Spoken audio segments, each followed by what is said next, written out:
আপনারা দেখছেন নিউজ বাংলা।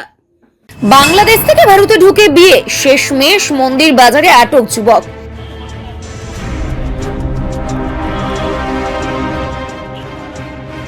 বাংলাদেশ থেকে ভারতে অবৈধভাবে প্রবেশের অভিযোগে এক যুবককে আটক করলো মন্দির বাজার থানার পুলিশ। দেখুন, মন্দির বাজার বিধানসভার আচরা গ্রাম পঞ্চায়েতের অন্তর্গত নীলাম্বরপুর গ্রাম থেকে বাংলাদেশি ধরা পড়েছে।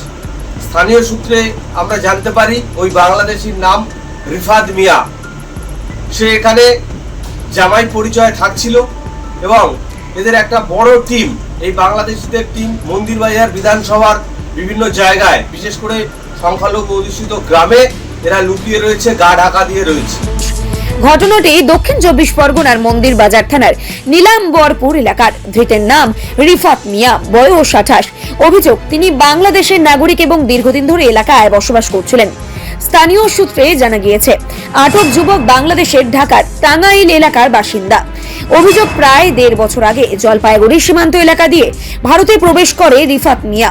এরপর মন্দির বাজার থানার নীলাম্বরপুর এলাকায় এক মহিলাকে বিয়ে করে সেখানেই বসবাস শুরু করেন।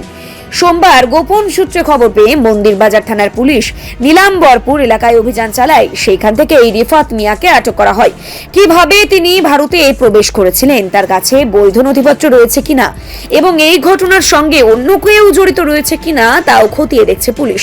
যদি কার্যকলাপে জড়িত থাকতে পারে, তো আমরা এখানে যারা প্রশাসনিক দায়িত্বে রয়েছেন তাদের বলবো, আপনারা ভালোভাবে লক্ষ্য করুন।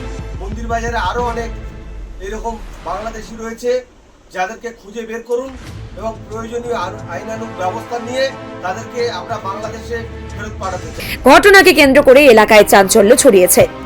Bureau report, news Bangla.